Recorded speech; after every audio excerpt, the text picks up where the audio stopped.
ಎಲ್ಲರಿಗೂ ನಮಸ್ಕಾರ. I am god, god is great. ಈ ಒಂದು ಡೈಲಾಗ್ ಕೇಳಿದ ತಕ್ಷಣ ನಮ್ಗೆ ಉಪೇಂದ್ರ ಅವರ ಸಿನಿಮಾ ನೆನಪಾಗುತ್ತೆ. ಈ ಸಿನಿಮಾ ರಿಲೀಸ್ ಆಗಿ 25 ವರ್ಷಗಳಾಗಿವೆ. ಈ ಸಿನಿಮಾದ ಡೈಲಾಗ್ ಅನ್ನ ಇಟ್ಕೊಂಡು ಒಂದು ಸಿನಿಮಾ ಕನ್ನಡದಲ್ಲಿ ರೆಡಿ ಆಗಿದೆ. ನವೆಂಬರ್ 7ಕ್ಕೆ ಈ ಸಿನಿಮಾ ರಿಲೀಸ್ ಆಗ್ತಿದ್ದು, ಈ ಸಿನಿಮಾದ ನಟ ನಿರ್ದೇಶಕ ರವಿ ಗೌಡ ಅವರು ಜೊತೆಗೆ ಹೀರೋಯಿನ್ ವಿಜೇತಾ ಪಾರಿಕ್ ಅವ್ರು ನಮ್ ಜೊತೆ ಇದ್ದಾರೆ. ಬನ್ನಿ ಈ ಸಿನಿಮಾ ಬಗ್ಗೆ ಕೇಳೋಣ. ನಮಸ್ಕಾರ. ನಮಸ್ಕಾರ. Welcome to Karnataka. ಎಲ್ಲರೂ ನಮಸ್ಕಾರ. Thank you, so sweet of you. Sir, ಹೇಗ್ ಅನಿಸ್ತಿದೆ ನವೆಂಬರ್ 7ಕ್ಕೆ ಸಿನಿಮಾ ರಿಲೀಸ್ ಆಗ್ತಿರುವಂತದ್ದು? ಚೆನ್ನಾಗಿ ಅನ್ನಿಸ್ತಿದೆ, ಬಟ್ ಹೇಗ್ ಅನ್ನಿಸ್ತಿದೆ ಅಂತ ಕೂತು ಯೋಚನೆ ಮಾಡಿ ಆ ಫೀಲ್ ತಗೊಳ್ಳೋಷ್ಟು ಟೈಮ್ ಸಿಗ್ತಾ ಇಲ್ಲ. ಡೈರೆಕ್ಷನ್, ಆಕ್ಟಿಂಗ್, ಪ್ರೊಡಕ್ಷನ್ ಎಲ್ಲ ನೋಡ್ಕೊಂತಿರೋದ್ರಿಂದ ಸ್ವಲ್ಪ ಬಿಸಿ. ಮೋಸ್ಟ್ಲಿ 7ನೇ ತಾರೀಕು ಆದ್ಮೇಲೆ ಕೂತು ಯೋಚನೆ ಮಾಡಿ ಆ ಫೀಲ್ ಸಿಗುತ್ತೆ ಅನ್ಸುತ್ತೆ. ನಾನು ಈ ಸಿನಿಮಾ ಟ್ರೇಲರ್ ನ ನೋಡಿದೆ. ಒಂದಷ್ಟು ಕಾಲೇಜ್ ಗಲಾಟೆಗಳು, ರೊಮ್ಯಾನ್ಸು, ಜೊತೆಗೆ ಒಂದಷ್ಟು ಕೊಲೆ, ಒಂಥರ ಮಿಸ್ಟ್ರಿ, ಇದೆಲ್ಲ ಕಾಣಿಸ್ತು ನನಗೆ. ಐ ಆಮ್ ಗಾಡ್ ಮತ್ತೆ ಈ ಒಂದು ಕಂಟೆಂಟ್ ಗೆ ಏನ್ ಸಂಬಂಧ? ಯಾಕೆ ಈ ರೀತಿ ಟೈಟಲ್ ಇಟ್ರು ಅಂತ? ಉಪೇಂದ್ರ ಅವರ ಅಭಿಮಾನಿ ಆಗಿರೋದಕ್ಕೆ, ಅವ್ರ ಜೊತೆ ವರ್ಕ್ ಮಾಡಿರೋದಕ್ಕೆ ಈ ಟೈಟಲ್ ಇಟ್ರ ಹೇಗೆ? ಖಂಡಿತ ಟೈಟಲ್ ಅಂತ ಯೋಚನೆ ಮಾಡಿದಾಗ ಸಿನಿಮಾ ರಿಲೇಟೆಡ್ ಆಗುವಂತದ್ದು ಏನೇನ್ ಟೈಟಲ್ ಇಡಬಹುದು ಅಂತ ಒಂದಷ್ಟು ಆಪ್ಷನ್ಸ್ ಯೋಚನೆ ಮಾಡ್ತೀವಿ. ಅದ್ರ ಮಧ್ಯ ಯಾವಾಗ ಐ ಆಮ್ ಗಾಡ್ ಅಂತ ಇಡಬಹುದು ಅನ್ನೋ ಒಂದು ಥಾಟ್ ಬಂತು. ಅದಾದ್ಮೇಲೆ ಬೇರೆ ಎಲ್ಲಾ ಟೈಟಲ್ ಸೈಡ್ಗೆ ಇಟ್ಬಿಟ್ಟೆ. ಬಿಕಾಸ್ ಅದು ಮೇನ್ ರೀಸನ್ ಉಪ್ಪಿ ಸರ್ ಅವ್ರು ಹೇಳಿರುವಂತ ಒಂದು ಡೈಲಾಗು, ಅಷ್ಟು ಫೇಮಸ್ ಆಗಿರೋ ಡೈಲಾಗು ನನಗೆ ಟೈಟಲ್ ಇಡೋಕ್ ಚಾನ್ಸ್ ಸಿಗ್ತಾ ಇದೆ ಅಂತ ಅನ್ನಿಸ್ತಿದ್ದಂಗೆನೆ. ಅಂಡ್ ಸಿನಿಮಾಗ್ ರಿಲೇಟೆಡ್ ಆಗು, ತುಂಬಾ ರಿಲೇಟೆಡ್ ಆಗು ಇದೆ. ಸೊ ಅದೊಂದು ಆಪ್ಷನ್ ಸಿಗ್ತಿದೆ ಅಂತ ಗೊತ್ತಾಗ್ತಿದ್ದಂಗೆ ಬೇರೆ ಎಲ್ಲಾ ಟೈಟಲ್ ಸೈಡ್ಗೆ ಇಟ್ಟು ಇದನ್ನ ಚೂಸ್ ಮಾಡಕ್ ರೀಸನ್ನೇ ಅದು. ಉಪ್ಪಿ ಸರ್ ಒಂದು ರೀಸನ್. ಸಿನಿಮಾ ಇವತ್ತು ರಿಲೀಸ್ ಆಯ್ತು ಅಂತ ಅಂದ್ರೆ, ಥಿಯೇಟರ್ ಅಲ್ಲಿ ರಿಲೀಸ್ ಆಯ್ತು ಅಂತಂದ್ರೆ ಫುಲ್ ಹೌಸ್ ಆಗ್ಬಿಡತ್ತೆ. ಅಂದ್ರೆ ಅಷ್ಟು ವೇಟೇಜ್ ಇದೆ ಅವರ ಸಿನಿಮಾಕ್ಕಿರ್ಬೋದು, ಅವರ ಯೋಚನಾ ವಿಚಾರಗಳಿಗಿರ್ಬೋದು.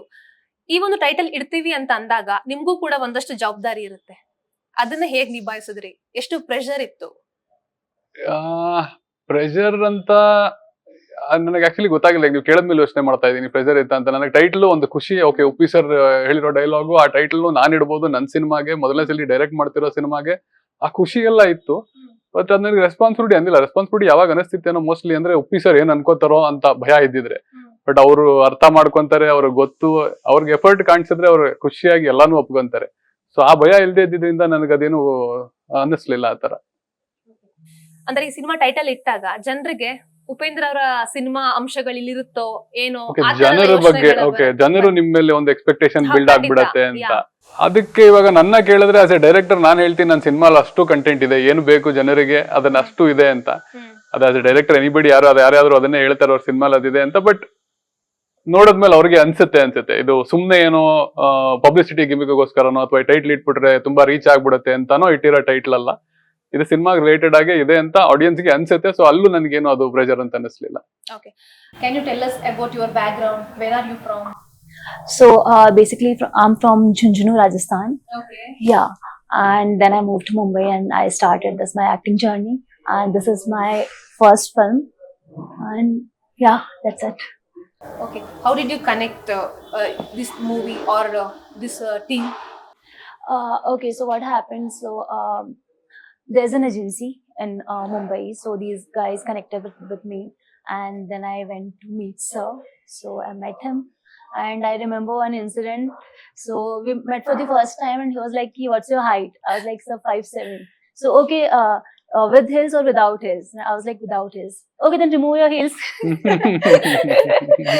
So like, this is how this project got finalized. And yeah. You made it sound like that is the only thing I was looking for, the height. I only remember that thing. But after that, he auditioned me. Same day, I think. Yeah. No, the audition happened online. I sent online, you a but same script day. and yeah. So that happened, and then yeah. ನಿಮಗೆ ಅವರನ್ನ ಸಿನಿಮಾಗೆ heroine ಹಾಕೋಬೇಕು ಅಂತ ಯಾವ ರೀಸನ್ಗೆ ಅನ್ನಿಸ್ತು? ನಾನು ತುಂಬಾ ಹುಡುಕ್ತಾ ಇದ್ದೆ.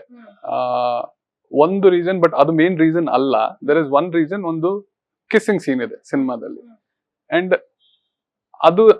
ಅದ್ರ ಜೊತೆ ಅದು ನಿಮ್ಗೆ ಆ ರೀಸನ್ ಕೊಡ್ತಿದ್ದಂಗೆನೆ ನೀವು ಹುಡುಕ್ತಿರ್ಬೇಕಾದ್ರೆ ಹೀರೋಯಿನ್ ಅಂತ ನಿಮ್ಗೆ ಬರೋ ಪ್ರೊಫೈಲ್ಸ್ ಗಳೇ ಬೇರೆ ತರ ಬಂದ್ಬಿಡತ್ತೆ. ಸೊ ನನಗೆ ಅದ್ಯಾವ್ದು ಅವ್ರು ಕಳಿಸ್ತಿರೋದು ನನಗೆ ಇಷ್ಟ ಆಗ್ತಿಲ್ಲ. ಅದು ನನಗೆ ಆಮೇಲೆ ಇಲ್ಲಿ ನನಗೆ ಓಕೆ ಆಗ್ತಿರೋರು ನನಗೆ ಅದಕ್ಕೆ ಒಪ್ಕೊಂತಿಲ್ಲ. ಸೊ ಅದೊಂದು ಪ್ರಾಬ್ಲಮ್ ಇತ್ತು. ಅದ್ರ ಜೊತೆಗೆ ಇವ್ರು ಓಕೆ ಅಂದವ್ರು ತುಂಬಾ ಜನ ಇದ್ರು, ಓಕೆ ಆಯ್ತು ಅಂತ. ಬಟ್ ಅದ್ರಲ್ಲಿ ನನಗೆ ಯಾರು ಇಷ್ಟ ಆಗ್ತಿಲ್ಲ. ನನಗೆ ಪರ್ಫಾರ್ಮೆನ್ಸ್ ಇರ್ಬೋದು, ಅವ್ರ ಆಕ್ಟಿಂಗ್ ಇರ್ಬೋದು, ಅದು ನನಗೆ ಬೇಕಾದಂಗೆ ಸಿಗ್ತಾ ಇಲ್ಲ. ಅಥವಾ ಫೇಶಿಯಲ್ ಫೀಚರ್ಸ್ ಇರ್ಬೋದು, ನನ್ಗೆ ಆ ಇನ್ನೋಸೆನ್ಸ್ ಬೇಕಿತ್ತು.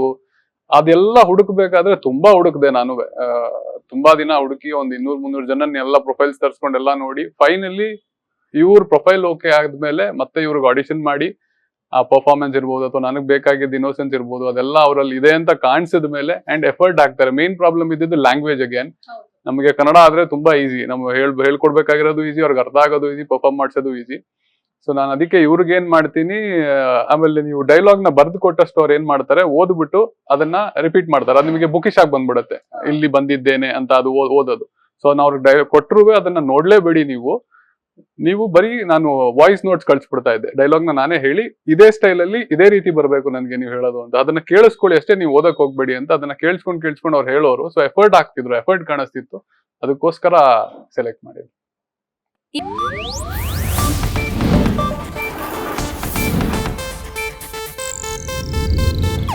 ಇದು ಏಷ್ಯಾನೆಟ್ ನ್ಯೂಸ್ ನೆಟ್ವರ್ಕ್ ಪ್ರಸ್ತುತಿ.